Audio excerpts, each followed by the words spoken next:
Hello, everyone, and welcome to our webcast. I'm Amy Pendergrass with Moss Adams, and I'm going to get us started for today's session, Value of SOC 2 Reporting to Mitigate Cyber Risk.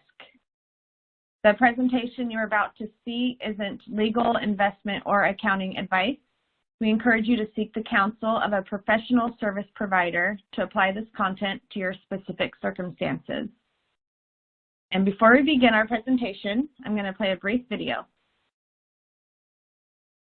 Welcome, and thanks for joining us. We're pleased to present another in our ongoing series of continuing professional education webcasts to help companies and individuals conquer challenges as they plan for what's next. Our presentation will start in a few moments. Before we begin, here are a few things to keep in mind. You can customize how you both view our presentation and interact with the presenter. For better viewing, close all other applications and turn up your speaker volume. You can also adjust window size and placement, or enter full screen mode using the controls at the top of the window or dragging the bottom right-hand corner to resize. At the bottom of your screen, you'll see a series of icons, each relating to a different aspect of our session. You can download the group attendance sheet and a PDF copy of today's slides from the slide deck and handouts widget to the right of the slide view. You can ask our presenter questions during the webcast by typing a question in the Q&A window below the slide view and clicking Submit. We'll do our best to answer all questions during the presentation or follow up via email. If you experience technical difficulty during today's presentation, refresh your browser by hitting the F.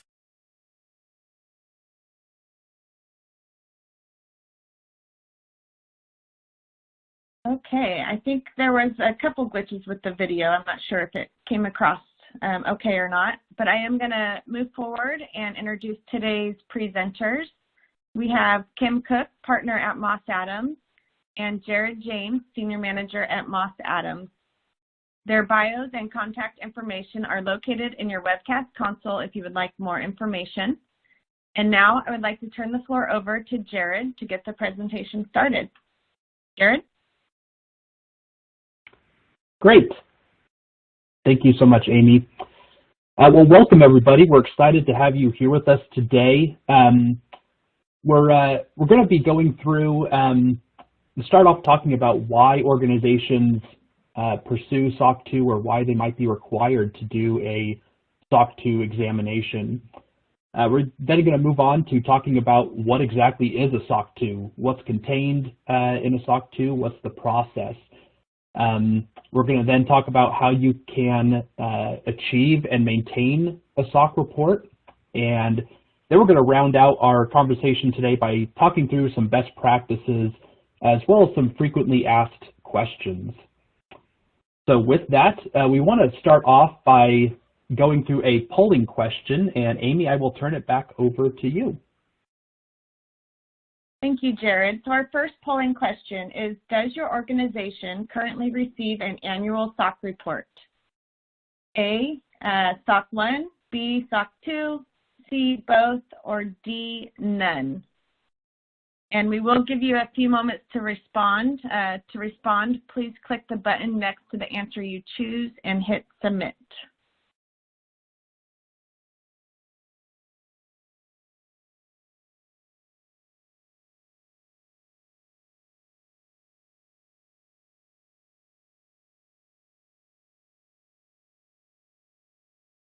Okay, here are the results.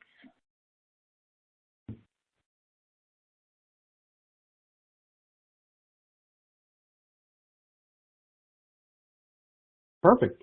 So it looks like a number of you in your organizations don't receive any type of annual SOC report.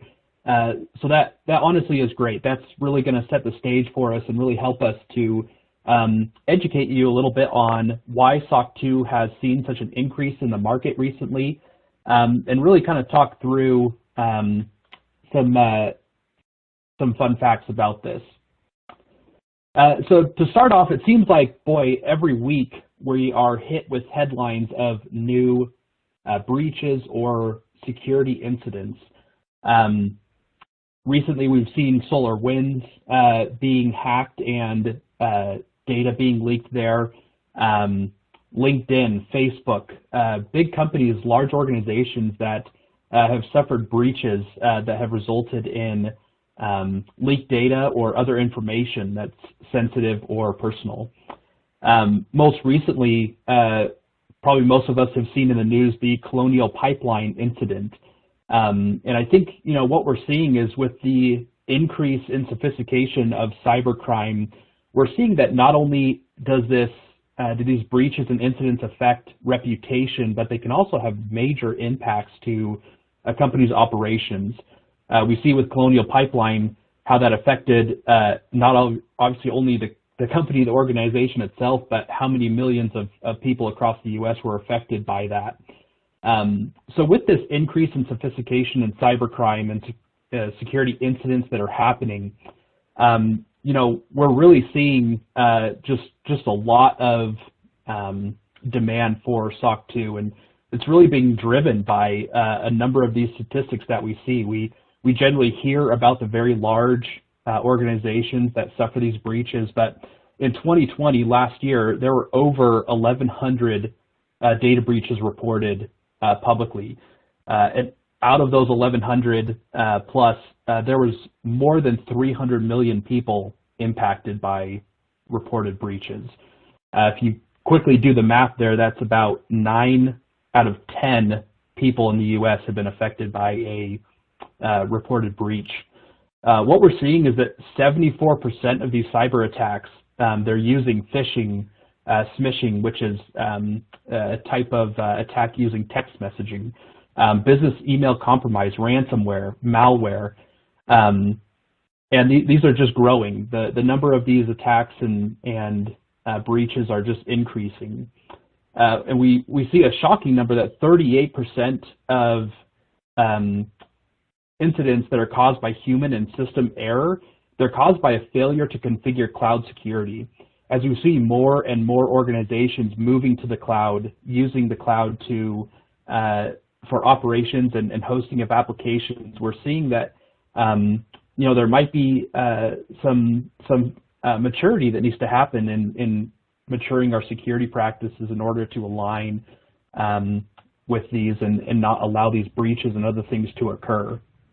So just to continue on here, just to give you some insight into who's behind these breaches, we see that 70% are perpetrated by outsiders, someone outside the organization trying to get in, which to the flip side of that is somewhat surprising maybe that 30% do involve internal actors, people that are connected with the organization. They have that internal know-how and other things. We see that a large percentage of these, 55%, are involving organized crime. And this is just on the rise as things like Colonial Pipeline and others happen, and we see that the motivation there is well-deserved. In the tactics that they're using, we're seeing that over 60% of these are either featuring hacking or using malware. And then there are other, attacks that are used, such as social attacks or other misuse by authorized users they're a little bit smaller there in numbers. And then finally, talking about who are the victims, of these breaches and security incidents, we see that 72% of these are involving large businesses. Of those, you have 58% that had personal data compromised, and even small businesses. We're seeing a rise in this area where small businesses are being targeted and are becoming victims of these.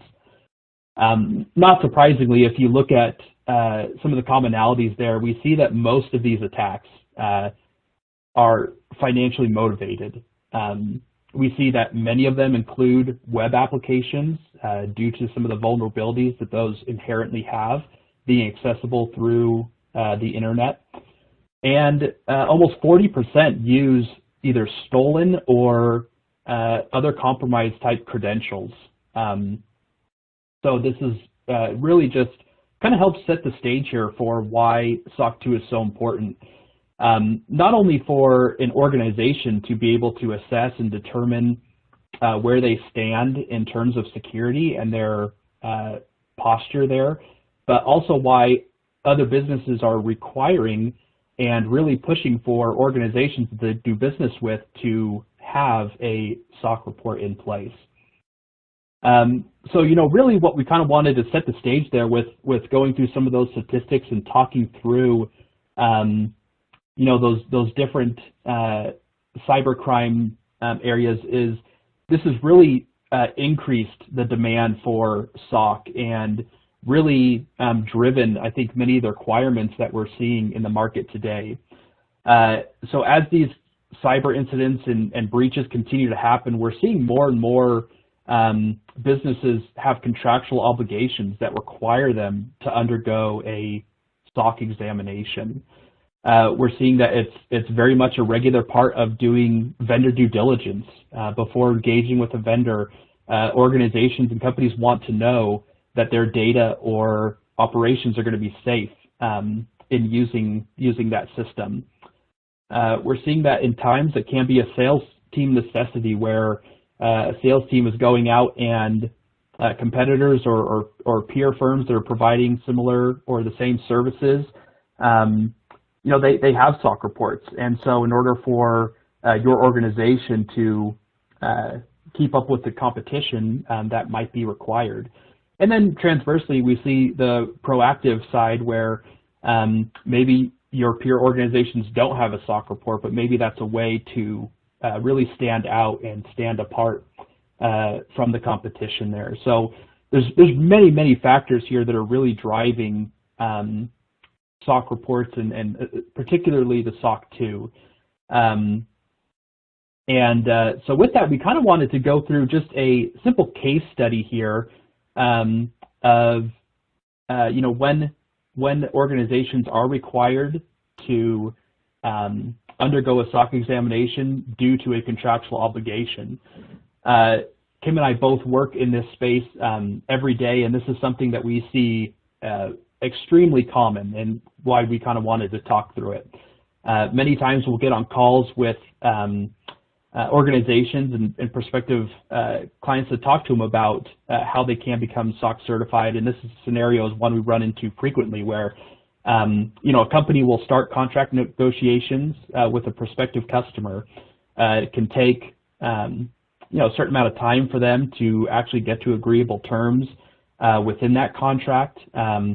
3 to 5 weeks is pretty standard, but we see anywhere from 1 to 12 months depending on the organization that is going under contract. Many times, just before the execution of that contract, as the final details are being looked at, someone will run across a clause which will require that company to undergo a SOC examination. And you'll see in lots of turmoil kind of trying to understand quickly what that is. How do you do it? Many times organizations have not undergone a SOC examination and maybe don't know exactly what's entailed with that. So we're hoping to kind of talk through that today and explain what that process is, talk through how your organization can start undergoing a SOC examination and some of the reasons why you would do that, and then just some of the logistical things of what are the expectations of how long does this take, and what are some of the things that we need to be thinking about as we start this journey. So with that, I'm going to go now to our next polling question and turn it back over to Amy. All right, thank you, Jared. So our second polling question is, why do you get an annual SOC report? And your options are A, client contracts require a SOC report. B, helps in obtaining new clients. C, management wants to ensure adequate controls are in place. D, other, or E, all of the above. And while you're answering, I would like to take this time to remind you to submit questions for the presenters in the Q&A window. And if we have time to respond during the webcast, we will do so. And if not, we will follow up with you afterwards.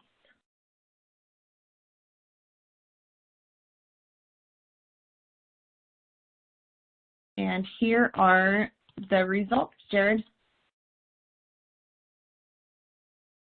Great, thanks, Amy.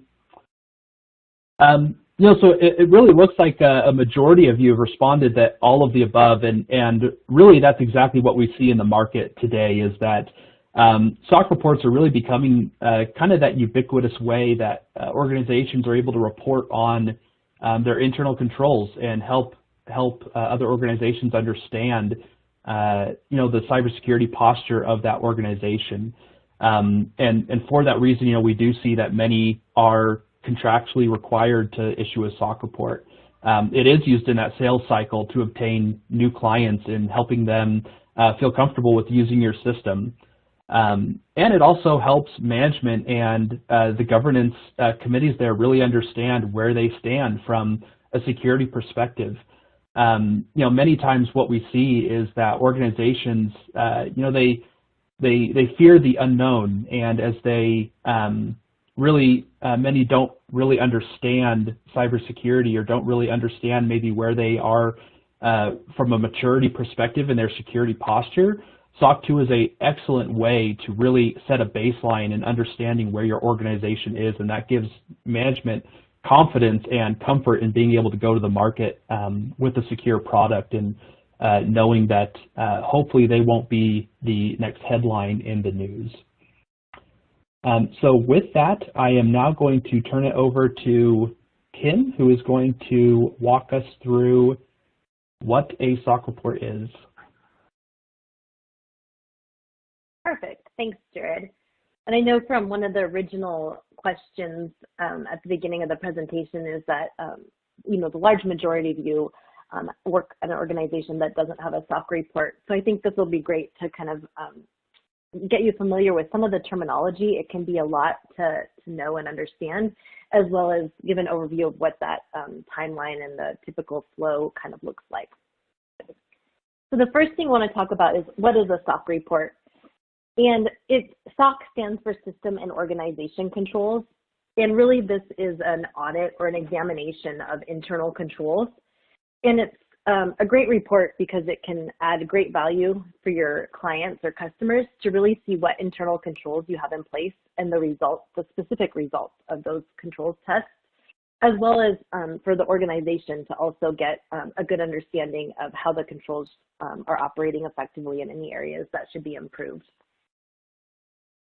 The SOC reports, I'll talk about this later on, but typically they're for payroll providers or cloud providers or software as a service, but we're also seeing an increase in the demand for SOC reports and the types of organizations that need SOC reports. So some benefits of a SOC report is that a SOC report is an actual independent examination of internal controls. And as part of the SOC 2, the auditor issues an opinion on those controls. It'd be similar to a financial statement audit where an opinion is also issued. And so in order for an opinion to be issued, a certain threshold of testing has to take place to issue that opinion. So it's a deeper dive into really testing controls versus, sometimes there's assessments or consulting engagements, and there's a lot more wiggle room in what is being done for those. Whereas if you're getting a SOC 2 report, a certain amount of testing has been done to issue that opinion, and same with the users of the report also know that. There's also standard parts of the SOC report so that the user knows what to expect when they're getting a SOC 2, and you can do better comparisons from company to company because there'll be certain things in each SOC report. Another benefit of a SOC 2 examination is, even though it costs to get a SOC 2 examination, and it does take time for a company to pursue this, it still can reduce costs and administrative burden, and that's because you might find that you're getting daily different security questionnaires to answer, or that you even have some clients that independently want to come in and audit certain security controls, and all that's very time consuming. And so with the SOC 2 report, there's the possibility that you can first provide the report and then focus on additional questions they have, or you can reference the SOC report when you're answering questions. And so that can be a great way of bringing down the number of specific security questionnaires or specific audits that are taking place. Another great benefit of a SOC 2 examination is that internally, this can be good information for management, owners of the company, the board of directors, to really know what controls are in place to mitigate security risks, and are the controls that are failing, or what are the results of those tests. So it has great value just internally. And it's, like I said, something that the users of the reports typically know what to expect, and so it can be a more universal way to evaluate the control environment of a company. I wanted to talk a little bit more about the different types of SOC reports. We're really focusing today on the technology industry, and that's where there's a lot of SOC 2 reports, but the terminology can be confusing, so it's worth revisiting the different types of SOC reports. There's a SOC 1, SOC 2, and SOC 3. And a SOC 1 report, this is focused on internal controls over financial reporting. This is where the service being provided typically leads to something in the user's financial statements. So some easy examples of this would be a payroll provider, or record keepers for retirement plans, because they're generating financial information. And so the users of these service organizations really want to know, can they rely on that financial information, and they'll request a SOC 1 report. Then there's SOC 2 reports, which focus on the trust services criteria. And I know that might not mean much to you, so I'll dive into what the trust services criteria are and what's covered in these in later slides. But really, these are more of a security focus. How is information kept secure? How are systems kept secure? And so we see this a lot just in the tech industry, SaaS providers, data centers, and the list goes on, really having access to client information, or having systems that your clients use drives the request for these. And then the other type of report is a SOC 3, and it's similar to a SOC 2, but it's reduced in what actually gets published in the SOC report, so it's much shorter. It's a general use report. If you see a SOC 3 report, it's a good indication the company also has a SOC 2 report, but they might first try to provide a SOC 3 report because it has less specifics on the controls and stuff like that, and is a report that could be posted on a website or distributed to anyone they choose, versus a SOC 2 report that is restricted to people who really understand the scope of the SOC 2, so clients or auditors of the client, or prospective clients. And you can't take one of these reports as necessarily being better than the other. It's more about what fits your organization. And there'll even be instances where an organization has all three reports. So it might be that they're providing a service that does lead to numbers in a financial statement, but it's also a service where there's a lot of personal information that really needs to be protected. And so they might get requests for both a SOC 1 and a SOC 2. So we have a mix of, I have some clients that have all of these. I have other clients that just need a SOC 1 or just need a SOC 2. And then this next slide is a nice look at a comparison of the different reports. You'll see that the SOC 1 and the SOC 2, if you were to actually dive into the contents of the report, they can look pretty similar. And they both have an audit opinion. They both have a management assertion. And actually the SOC 3 report has this part too. And then they do go into a narrative really describing the description of the system and the controls in place. And then even the last section is even similar, in where it really dives into the actual controls at an organization, how the auditor tested those controls and the results of those controls. The difference is really in the scope of those controls. So a SOC 1 is going to have control objectives that relate to what kind of financial reporting is in scope. And it also has some control objectives related to the IT general controls that relate to those systems in scope. And those can vary from report to report, because they're really tailored for what fits the company, what control objectives they define as being most needed by their users, and then the controls to fit those control objectives. Whereas a SOC 2, it has criteria and then controls to go with those criteria, and the criteria is defined by the AICPA. And so you're going to see, if you were to take two different SOC reports, SOC 2 reports specifically, and they both had security and scope, those criteria are going to be the same in both reports, But then what differs is the controls. Like there's judgment that can be used on what controls you include in a SOC 2 report, even though there's certain expectations that, most SOC 2 reports have a control related to penetration testing. So you'll see a lot of similarities, but there's no hard and fast rule of exactly what controls you need to have in place to meet each criteria.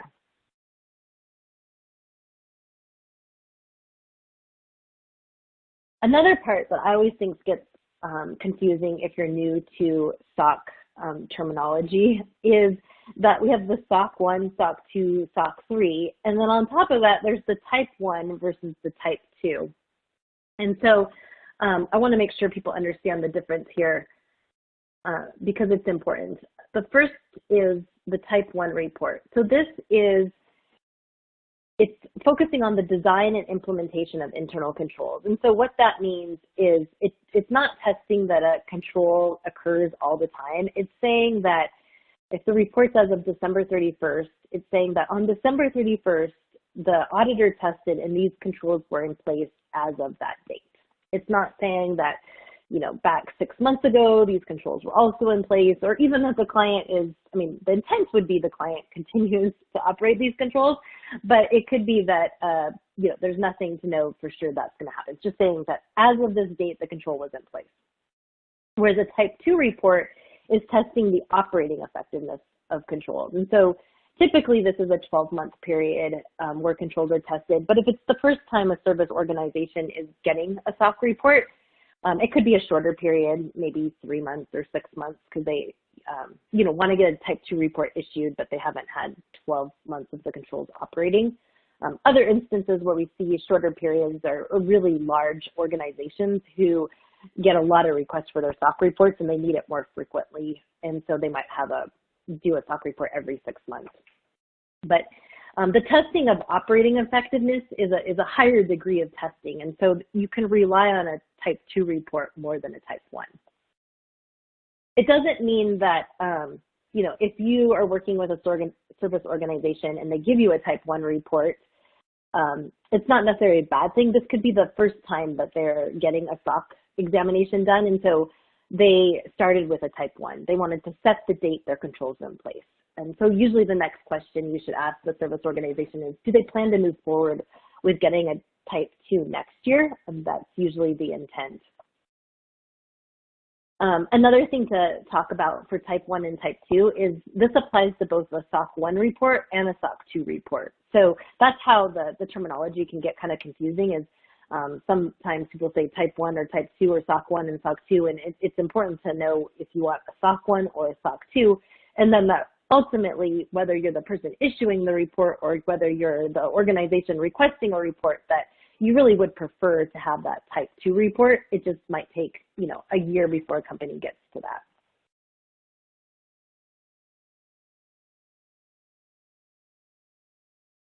Then diving in a little bit more on a SOC 2 report, the scope of the SOC 2 report can vary, and the scope doesn't mean it's not good or bad on how big the scope is. It's more about what's applicable. So there's 5 trust service categories. Security is always included, and then there's availability, processing integrity, confidentiality, and privacy. And if you're working to get a SOC 2 examination done, it's trying to decide what's applicable to you and what would your users be looking for. So availability might be one. If you have a lot of SLAs about your uptime, that might be a good indication that availability should be in scope. Or if your system has a lot of confidential information or personal information, that could be an indication that confidentiality should be in scope. And sometimes when people are first embarking on a SOC 2, it might be, to keep it simpler, they start with security and add in some of these categories going forward.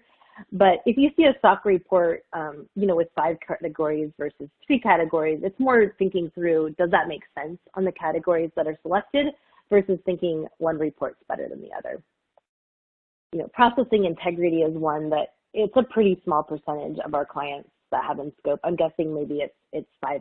It's just not as applicable. And privacy, even though, privacy is important. The privacy criteria for SOC 2 really get very granular about actually working with the data subject. And so that's why a system could have personal information, but you're not directly working with a data subject, so privacy might not be in scope. The ones we see as most common are security and then availability and confidentiality. So those are some things to keep in mind. The next thing in understanding the SOC 2 is if security is in scope, as well as some of the other categories that I mentioned, then this covers the 9 different areas on the screen. And for each of these areas, there's specific criteria. So control environment has 5 different criteria, and this is more like entity level type controls or HR type controls, kind of showing the tone of your organization. And so you would need to work through those criteria to figure out what controls you have in place to meet each of those criteria. And then same with logical and physical access controls. This really gets down to, how do you grant access to the system? Or if you have a physical location, how do you grant access to the server room? How do you make sure that access is removed? And so there's criteria for each of these, and then you would figure out which types of controls to meet each of these criteria. And as I mentioned before, this is kind of one of the nice things about a SOC 2 is you could get 5 or 6 different SOC 2 reports from different organizations that you use, and you would see all of this in each report. So it makes it a little bit easier to compare.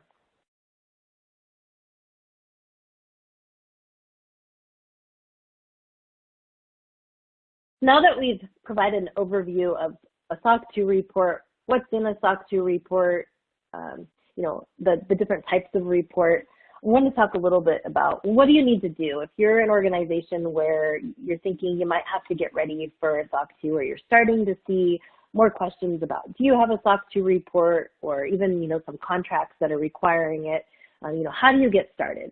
And it's one of those things where you don't just call an auditor and say, hey, come out and help get us through the SOC 2 examination. There's more of a planning and getting ready phase so that your actual SOC 2 examination can be successful. And at Moss Adams, we call this a SOC 2 Readiness Assessment.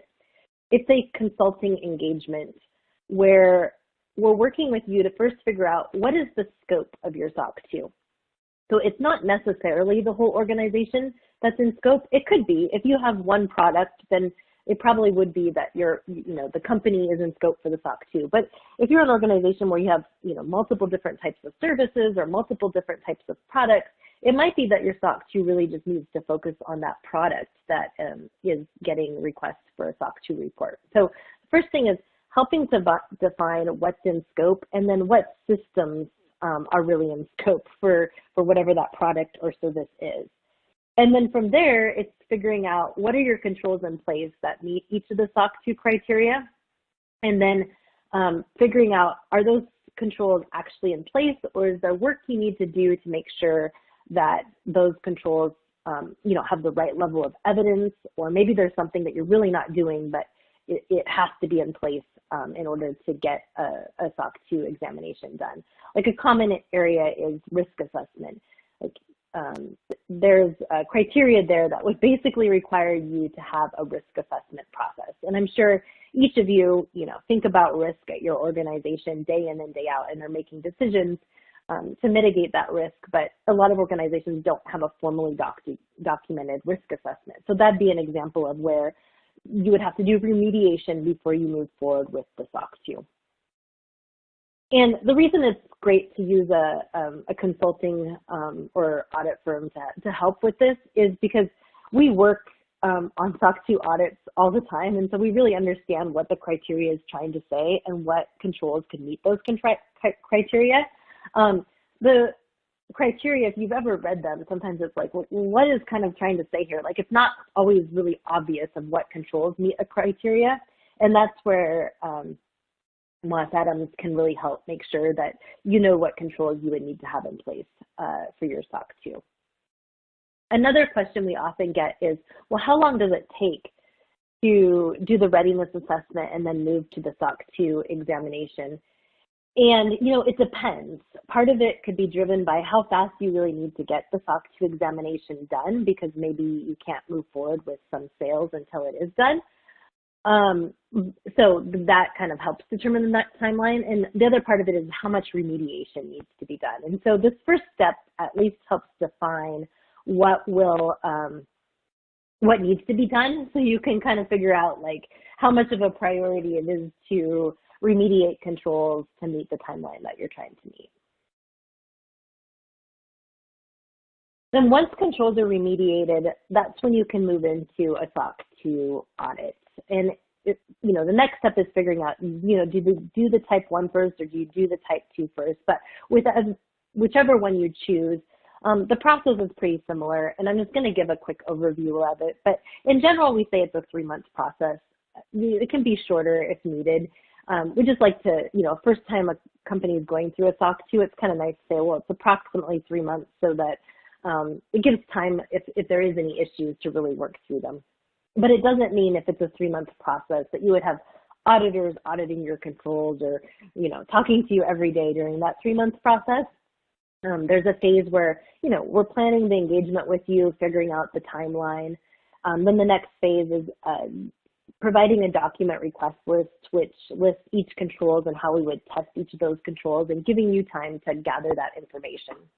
Then there's kind of the fieldwork phase, which nowadays is oftentimes remote or through video, but that's the time spent, really talking with control owners, understanding the controls, interviewing them about the controls, asking questions about that evidence that was requested on the document request list, and performing the testing.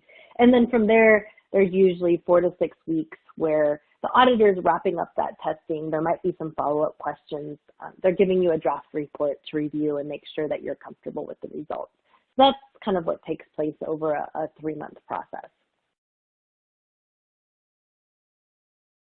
Another question that we get is, it feels like such a big hurdle when you get that first SOC 2 report issued is, what's next?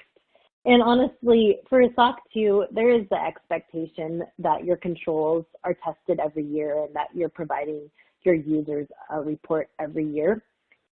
So it really is an annual process. I'd say I have a very small percentage of clients that are able to do it every other year, and I think that percentage gets smaller and smaller because there is the expectation for this to be an annual process. The good news is it does get a little bit easier. You kind of know what is needed for evidence, and your control owners start feeling more familiar with the process. So there become some efficiencies, even though the controls get tested every year. But something important is, nowadays organizations can be asked for a SOC 2 report, like basically at the start of their system going live, and they might be a 10-person organization. And, 3 to 4 years out, they could be a 500-person organization. And so it's very important to keep your SOC 2 controls and the system description up to date to make sure that you're showing the maturity of your controls, that you're asking your auditor for feedback on best practices and how to mature those controls. Things might be kind of manual at first, and you move more towards automation. And so it becomes easy to say, oh yeah, our controls are the same, nothing's changed, just let's do the SOC 2 again this year. When really, I think it's important to take a step back and think, what has changed at the company, and how can you continue to make your SOC 2 report better and really reflective of how you have grown and matured. So I'm going to turn it over to Amy for another polling question. All right, thank you, Kim. So our third polling question is, do you use a SOC compliance platform? A yes, B, no. And for those of you that would like a copy of today's slides, you can download them from the folder that says slide deck and handouts in your console. And we will also be sending them via email tomorrow, along with a recording of this webcast.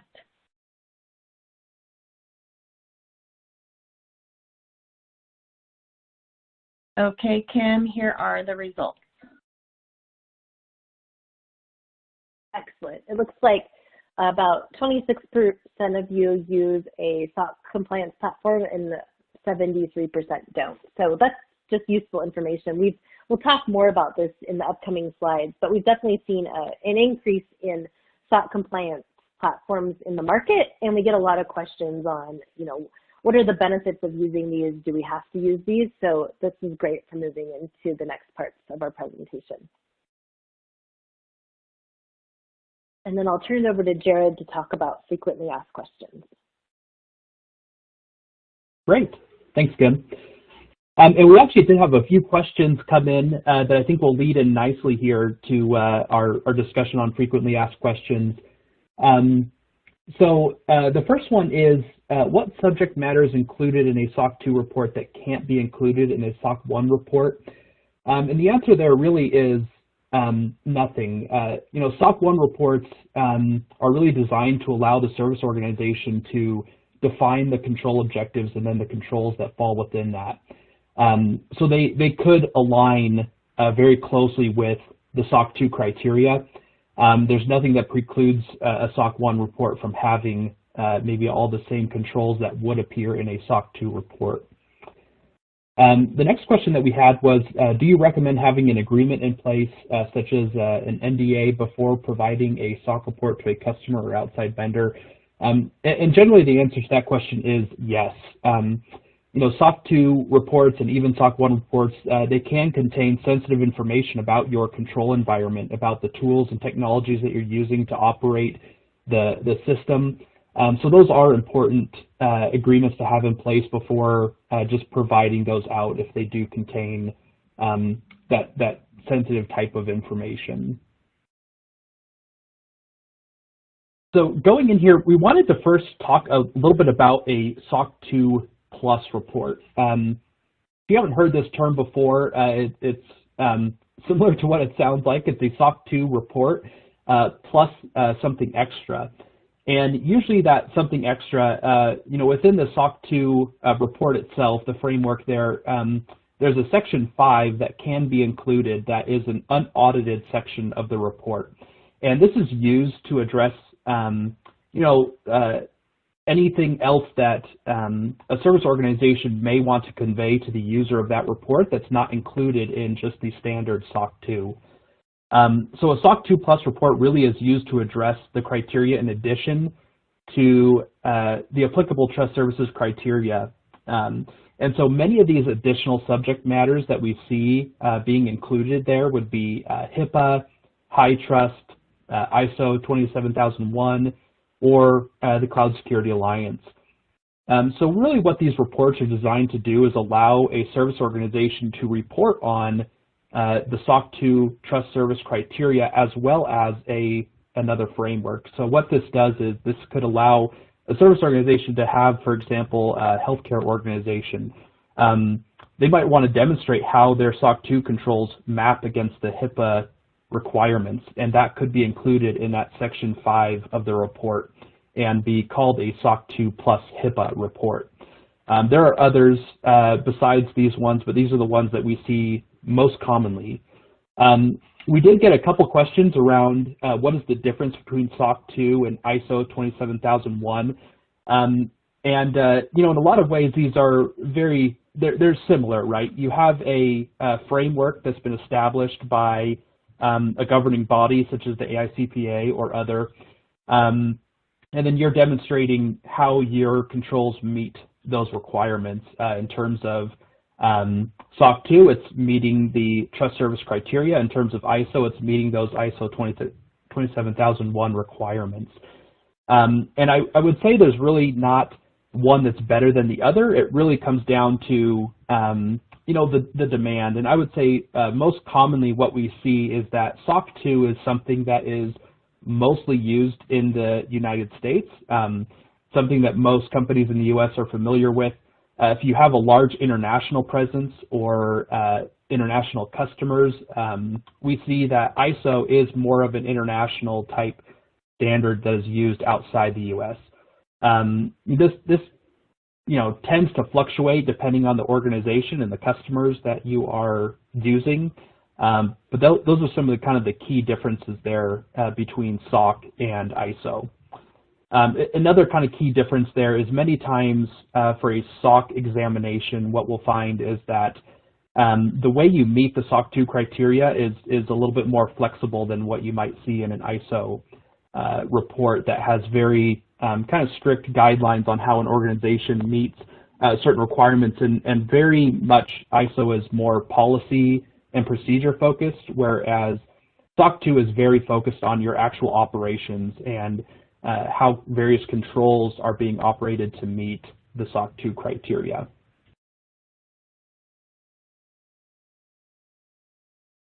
All right, so I know Kim talked about this a little bit, but we also wanted to kind of talk about what is the typical timing for a SOC 2 examination. And really what we find is that there really is no standard when it comes to timing. It doesn't have to be within 3 months of your client's fiscal year end, as Kim was mentioning. That's one of the main differences between a SOC 1 and a SOC 2 is because SOC 2 is not reporting on anything financial reporting relevant, the timing can really be up to your organization to determine what works well. Maybe in your organization you have certain seasonality that at certain times of the year are busier than others, so you might want to choose a time of year that is less busy in order to undergo that SOC examination and allow the capacity of your staff to do the things they need to go through that examination. And with that, I will turn it back over to Kim.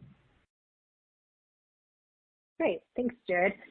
Another question we get a lot these days is, is a SOC 2 or a SOC compliance tool or a GRC system necessary for pursuing a SOC 2? And part of this is because there's just been an exponential increase of these types of tools in the market. And there's pros and cons of these, and so the answer kind of, it depends. But it's not required. Like I would say we definitely have a huge mix of clients that do use some sort of GRC or SOC 2 compliance tool and others that do not. Some of the things to think about if you're wanting to pursue one of these is still making sure that you have a person who understands SOC 2 audits and controls and what it means to have controls that fit your organization. If you're seeing some of these compliance platforms that kind of promise to do everything for you and that a SOC 2 examination can be done in 2 weeks, that's probably not what you need. I mean, it might get you there for kind of a check-the-box audit, but it's not something where your controls would really be tailored to fit your organization, and there might not be as much value to that. Some of the benefits of these tools is it is a good way to keep all your controls in one spot. The evidence for those controls, having dashboards and reminders and those sorts of items that can make achieving the SOC 2 or finishing the SOC 2 report more efficient. So those are some things to think about in evaluating these tools, and we're always happy to discuss this further with our clients. Another question we often get is, what to look for in an auditor that does, SOC examinations. And I mean, I'll be honest, we're probably a little bit biased here because we think, working with someone like Moss Adams is really great. But things that we think that really make it easier for our clients and make it a more beneficial process is, one, having auditors with good technical expertise, and that these are the people that you're working with day in and day out, because they understand that it's important to have a SOC 2 report that really fits your organization, and there's not black and white rules of what needs to be included and excluded. And so figuring out what makes most sense for your organization and how those controls fit with your day-to-day processes is important. The other thing is just really good communication. It's one of those things you don't want someone just to come in, do the test, give you your results, and you don't really know much about the process. You want a business partner that's really going to work through the process with you. And in addition to, issuing a report, also provide valuable feedback about how you can make the company better. Where are the instances where, maybe you passed the control, but, it could be that there's more you could be doing for that control. And so those are the types of things that make the SOC auditor relationship really valuable.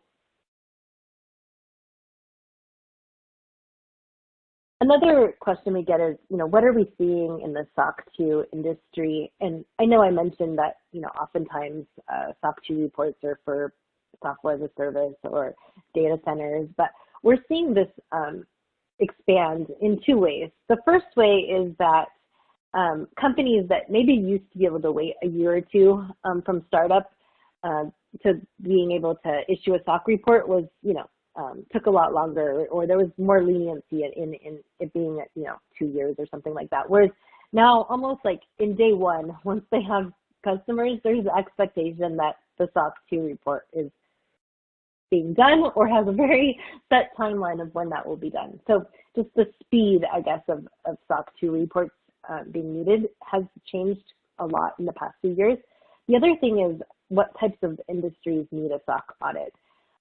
More and more we're seeing where there might be, you have a system that it doesn't really have customers accessing that system, but because of the information you have in that system, you're getting asked for a SOC report. We're seeing this more in healthcare and other like research and marketing organizations.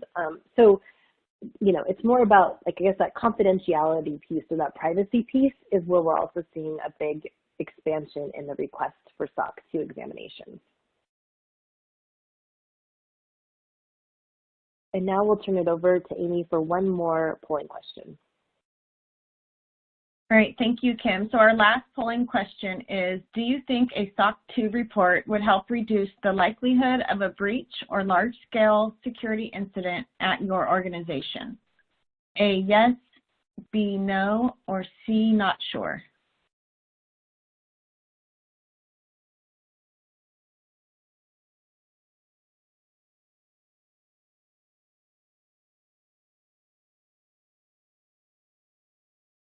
Okay, we'll leave this up for another 5 seconds here.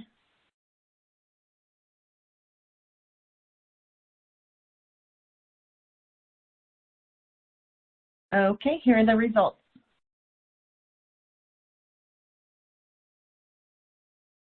Great. It looks like a lot of you do think a SOC 2 report would be valuable in helping with breaches.